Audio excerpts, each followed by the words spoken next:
এইবারে প্ল্যানটা মাটি করিস না। আমি নিজেই 5 বছর পর গ্রামে যাচ্ছি, প্লিজ ভাই। আসতাছি আমি, ওয়েট কর। তোরা তাড়াতাড়ি ফ্রেশ হয়ে নে, খাওয়া দাওয়ার পরে তোদের গ্রাম দেখাই দিয়ে নিয়ে যাবো। আচ্ছা, ওয়াশরুমে আমি কিন্তু আগে যাব। যা না করছে কি? ওই শোন,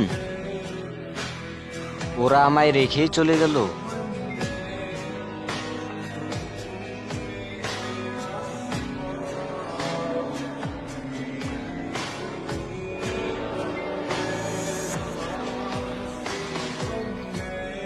ওই এদিকে আসো।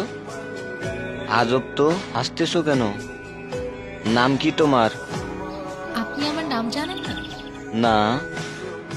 আমি আপনার নাম জানি। আচ্ছা বলো দেখি, আমার নাম কি? বিক্রম।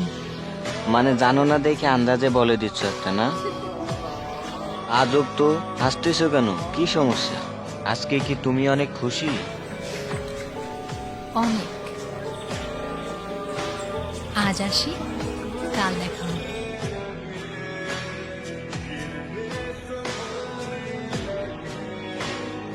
কি আমাকে খুঁজছেন? এমনি হাঁটতেছিলাম। আমি জানি আপনি আমাকে খুঁজছিলেন। আপনাকে দেখতে না এখন আগের থেকে একটু অন্যরকম লাগে।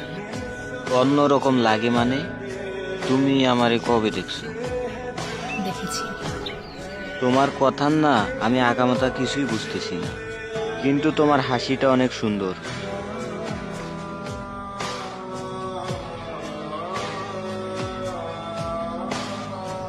আমিও আপনাকে ভালোবাসি।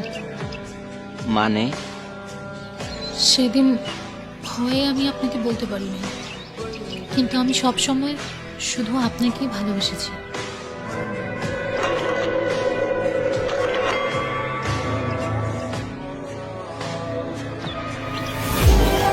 কি রে তুই এখানে? তুই জানোস না এখানে আসা নিষেধ আছে? আরে তুই কেমনে জানবি? আমি তো তোর কিছু বলিই নাই। শিট, এখানে বেশিক্ষণ থাকা যাবে না, তাড়াতাড়ি এখান থেকে চলে যেতে হবে। চল চল।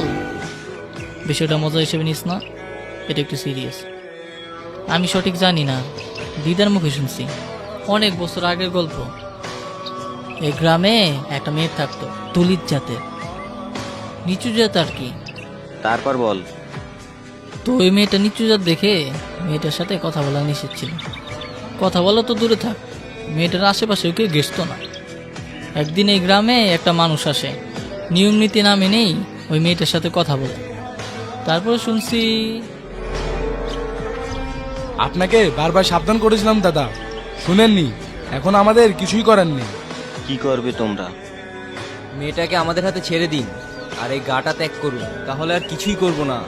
আর মেয়েটিকে তোমাদের হাতে ছেড়ে দিলে তোমরা কি করবে? কি করব আর? ওকেও জ্বালিয়ে দেব। অচ্ছুত জাতের আমাদের এই গায়ে কোনো জায়গা নেই। জাত? কার কি জাত? মানুষ জন্ম নিতে নির্ধারণ করো তোমরা। ব্রাহ্মণ, ক্ষত্রিয়া, বাইশ্যা, শূদ্রা, দলিত তো তোমাদের নথির অনেক বাইরে। জাত হিসেবেই গণ্য করো না তোমরা।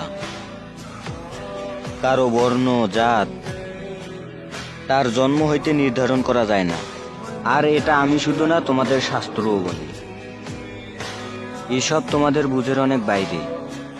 কিন্তু একটা কথা, আমি থাকতে জাতের নামে কেউ যদি ওকে একটা ফুলের টোকাও দেয়, সবগুলোর ধরেই মাটিতে পড়ে থাকবে। সাবধান। সবকিছুর হিসাব হবে। আমাদের পঞ্চায়েত এখনো ধ্বংস হয়ে যায় না। আমার বয়স যখন 8, তখন ওরা আমার বাবা মাকে আমার চোখের সামনে জ্বালিয়ে দেয়। আমার বাবা মার কি অপরাধ ছিল? আমার জাত আমার অপরাধ? তোমার জাতের কোনো অপরাধ নেই। অপরাধ সেই জাতের যেই জাত সৃষ্টি করছে। আমি নিয়ে যাব এখান থেকে তোমায়।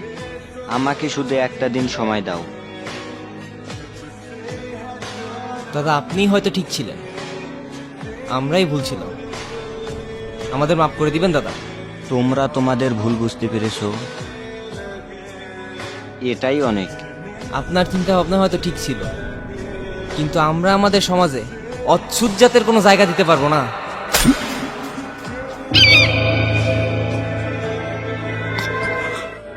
মাফ করবেন দাদা।